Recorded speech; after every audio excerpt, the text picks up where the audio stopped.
Hoy te entregamos, Señor, nuestro corazón para mirar por tus caminos, para que se cumpla esa promesa que tú hiciste, como resultado de darte nuestro corazón, decir, aquí está.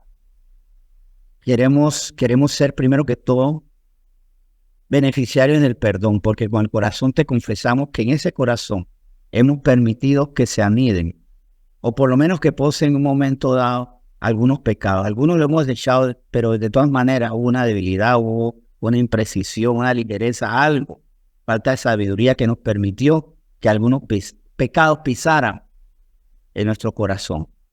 Y algunos que aniden allí, no dejándonos ir, o a veces hasta queriendo que estén allí, pero por el arrepentimiento que tenemos, Señor, con eso entendiendo que no queremos que esos pecados tengan influencia en nosotros, tú nos perdonas y los limpias de todo mal. Hoy, Señor, queremos que también llenes nuestro corazón, primero limpiándolo porque lo has limpiado de esa suciedad, porque tú limpias, y que también nos quites, primero antes de decir qué es lo que queremos que seamos bien, ¿sí?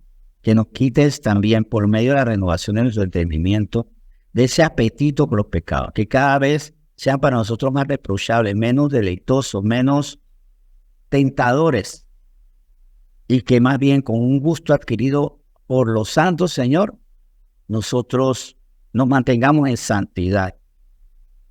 Y ahora sí, Señor, también te pedimos que nos llenes de tu sabiduría y de tu pureza, porque nos hemos presentado delante de ti para ser vasos que tú limpias. Y si tú los limpias, Señor, porque verdad no justificamos pecado alguno, no los defendemos, no ponemos argumento delante de ti para tratar de validar esos pecados, Señor. Ahora llénanos de tu sabiduría, llénanos de tu pureza, llénanos de tu justicia, para enamorándonos de tu justicia, no admitir injusticia en nuestro alrededor, pero tampoco en nuestro corazón.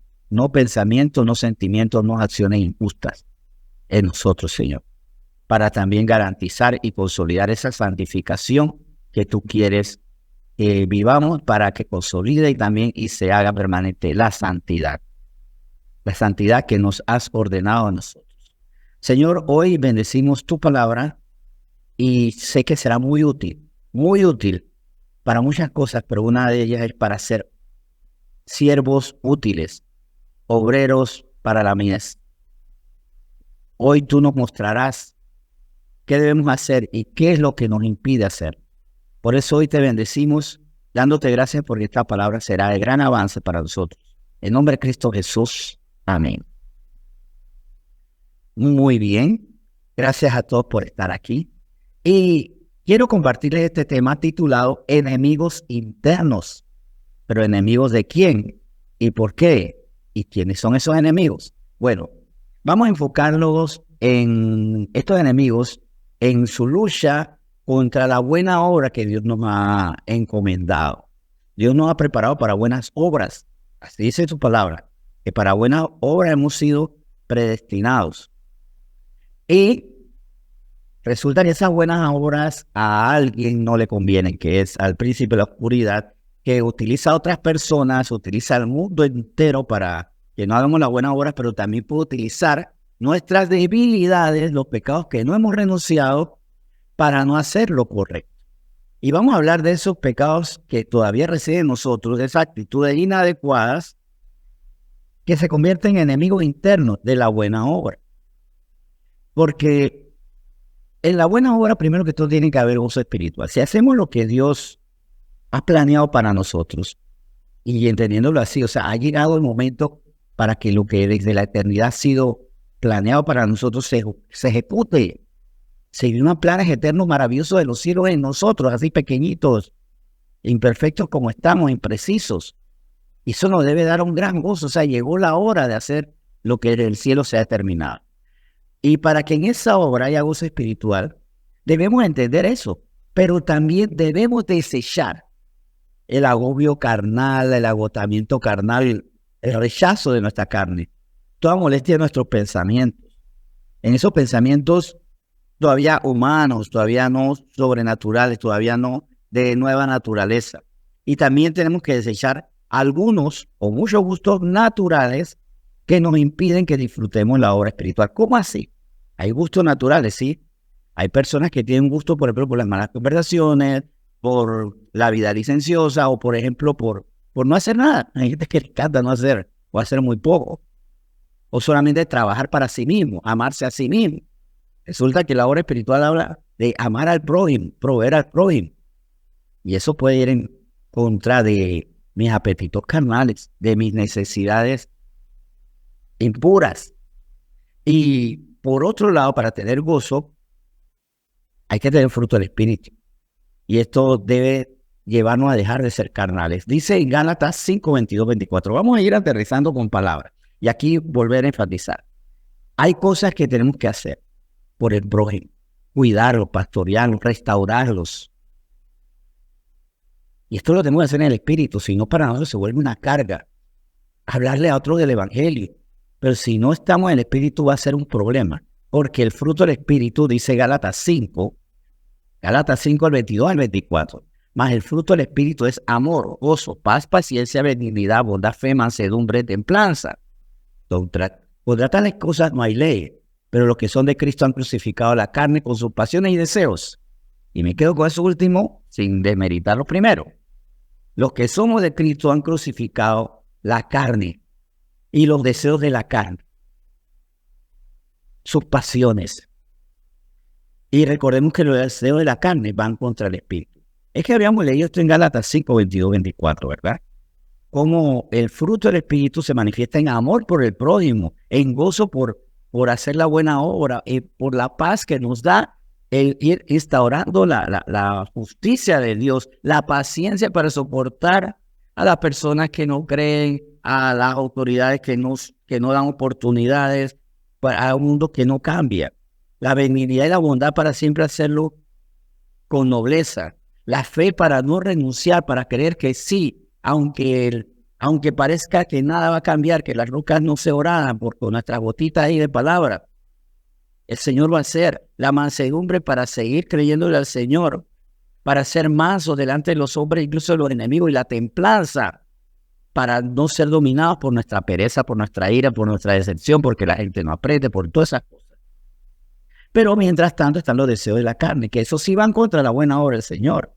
Pues porque, como dijo Pablo en Gálatas 5, pero un poquito antes, de 16 adelante, digo, pues andad en el Espíritu y no satisfagáis los deseos de la carne.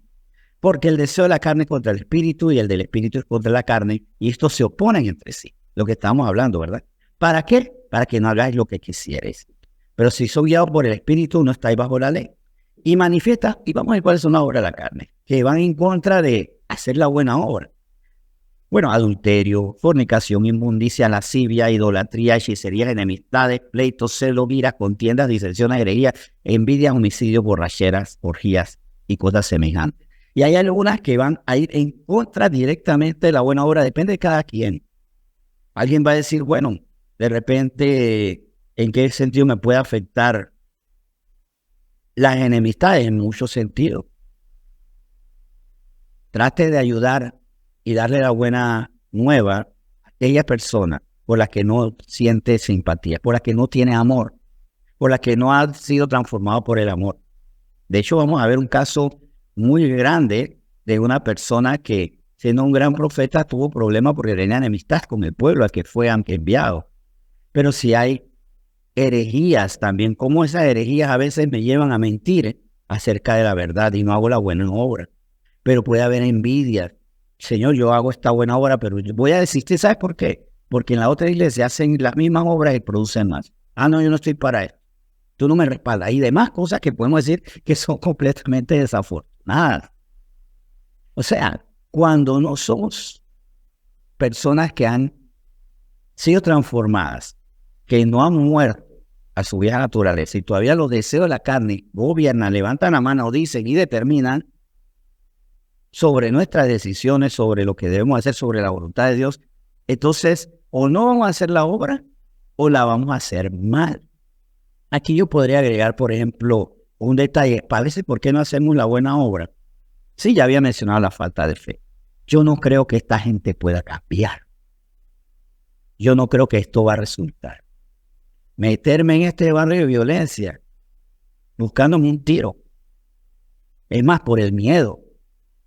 ¿Y dónde está la paz que nos da el Espíritu? Pero algo que quería mencionar también es, por ejemplo, la pereza. La pereza es un gran enemigo, ya lo había mencionado. Bueno, sí. ¿Qué pereza hacer esto? Es más fácil hacer otra cosa. Puede ser también por la vanidad. ¿Qué dirán de mí?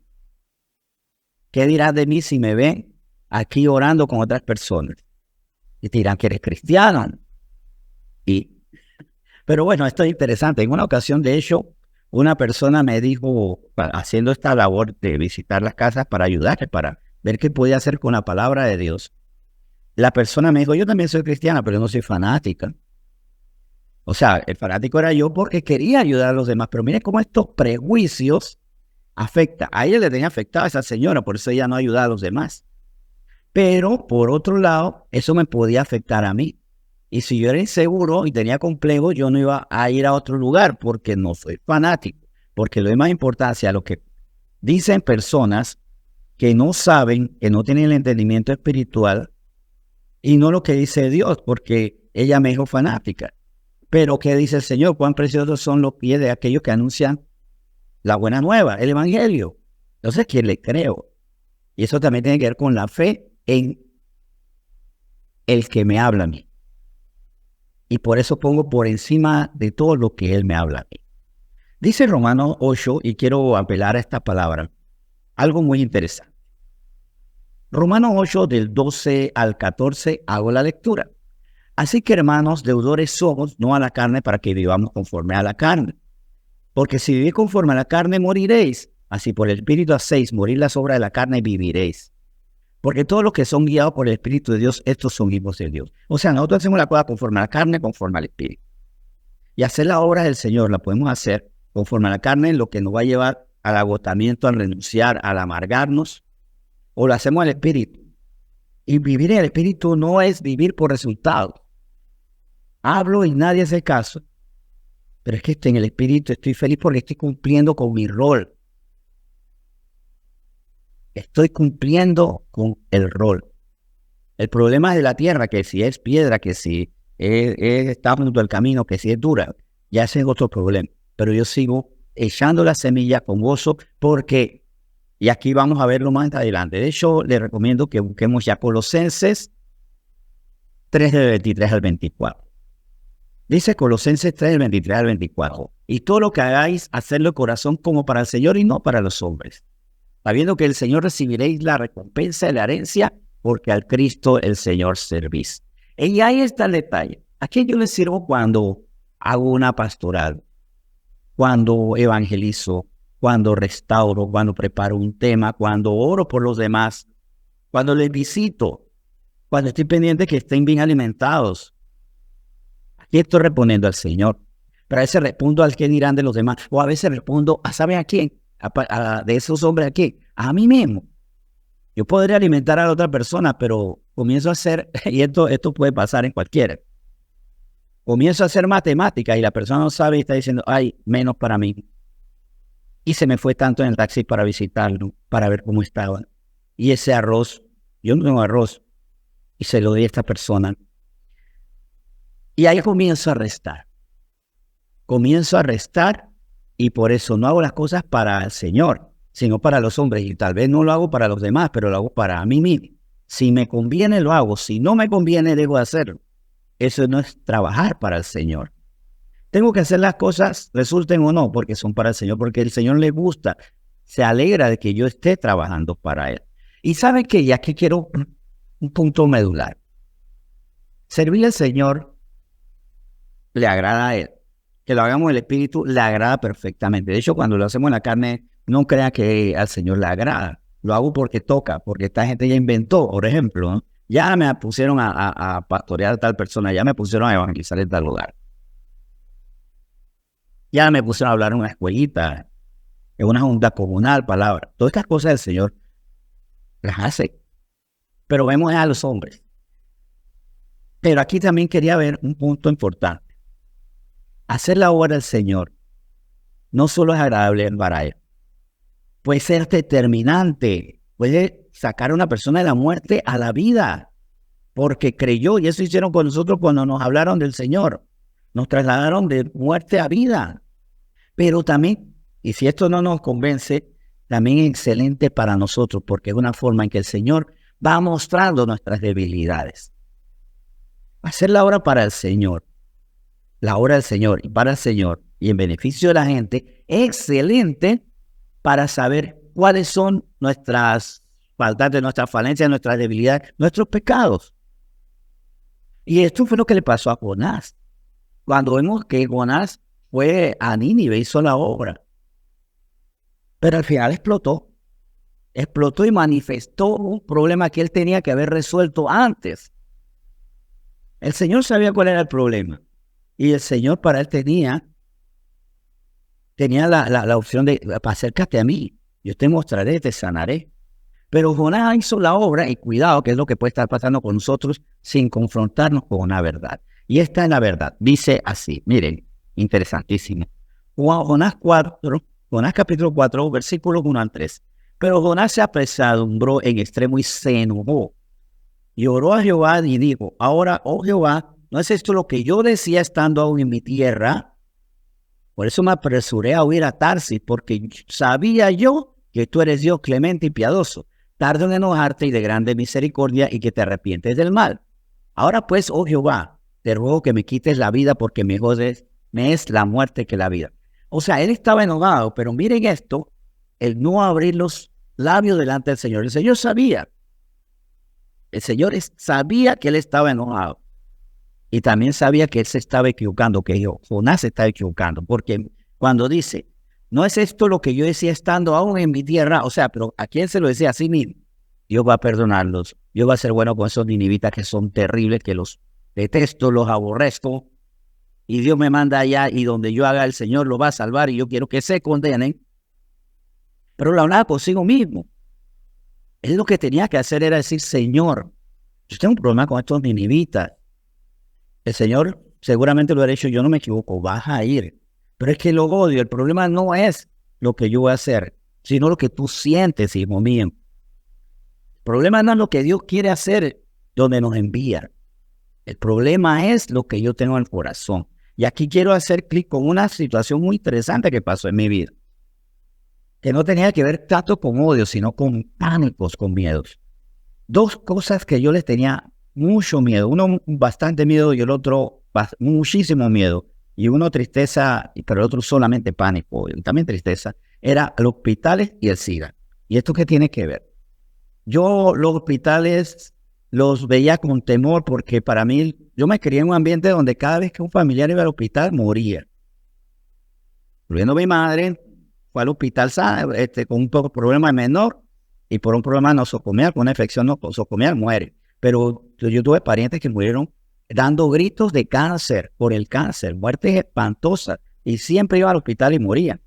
Y también, sobre todo, específicamente cuando hacía teatro, tuve experiencias muy fuertes de ver gente que se iba secando, se iba marchitando, iba muriendo e iba sufriendo por el SIDA, porque estuve metido en un ambiente artístico donde hubo un boom de casos de SIDA. Yo los veía morir. Más si yo hubiera cometido ciertos errores, si hubiera tenido cierta conducta licenciosa, ahí hubiera estado. El Señor me libró de ciertas conductas que me hubiera llevado a ser otro más en la lista. Así que le tenía pánico al SIDA. Pánico, pero espantoso. No podía ver una película como Filadelfia, que la gente ahora sí la veo. O cualquier historia que tenga paciente de VIH o de SIDA. No lo podía ver. Esos eran mis dos viejos pánicos. Así que yo me hago cristiano y yo le digo: Señor, para lo que tú me envíes, yo voy. Así que me llegó la primera misión, no buscada por mí, sino por quien ahora es pastora, Jessica. Y me dijo: tenemos la misión. Y como ya yo le había dicho: Señor, no voy a decirte que no, fui. ¿Dónde es? Vamos al hospital Santo Tomás, a la sala de infectología. Hospital enfermo de SIDA. Ahí el Señor estaba poniendo cuál era mi condición del corazón. ¿Qué hice? Oré, y gracias. Y ahí es donde yo creo que venga el gran estímulo, la gran invitación. Gracias a eso se me quitó el miedo a los hospitales y el miedo al SIDA. A ver a personas muriendo esa fobia tan terrible. De hecho, me cambió esa tristeza al optimismo y llevarnos a la vida eterna. Y fue muy bonito porque después de eso, donde más yo hice ministerio fue estando en Santiago, fue en hospitales. Vivía en la policlínica y en otros lugares, salas de CAIPI y demás. Perdón, CAIPI no, CAPSI, bueno, esto, lo que sea. Bueno, en hospitales. Y ahí es donde yo digo esto, cuidado, que el Señor no solamente quiere que le sirvamos, sino que quiere que seamos sanados. A los perezosos nos va a poner a trabajar, a los avaros nos va a poner a dar, a los que somos discriminadores, los que hacemos acepción y separamos razas, pueblos, nos va a poner a trabajar en sus lugares para que seamos sanados. No le temamos al tratamiento del Señor, porque el Señor siempre piensa en los demás, pero también piensa en nosotros. Fíjese la próxima vez que le envían a hacer algo, ¿cuál es? O también puede ser para quitarle ese complejo, porque es que yo no sé hablar. Moisés tampoco tenía las palabras y no tenía la seguridad. Le puso a su hermano, pero también en un momento dado, le puso las palabras precisas para hablar con autoridad, incluso al propio hermano cuando se desvió con el becerro de oro, por ejemplo. El Señor quiere quitarnos esos pecados que nos impiden hacer.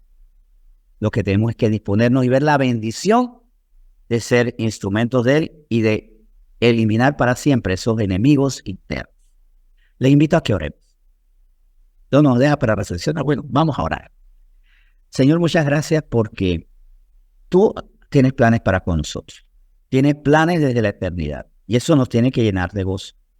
Y también tienes planes para salvar a otros. Y eso también nos tiene que llenar de gozo, que por la palabra que tú pones en nosotros y por la gracia que tú nos das y por el poder del Espíritu Santo, somos instrumentos para trasladar a personas de la muerte a la vida eterna.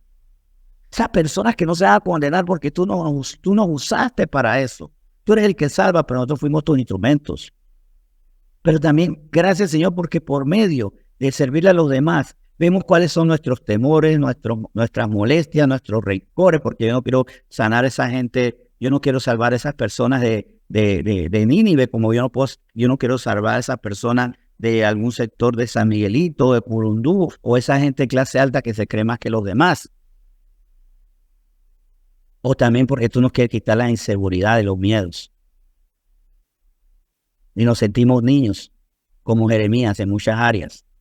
Pero tú nos llamas encima de nuestras debilidades y para sanarnos de rencores, situaciones del pasado, cosas que no hemos desechado. Por eso hoy te damos gracias por esta palabra que nos recuerda que para eso estamos, para servirte, pero que nuestra carne dice no, no lo hagas.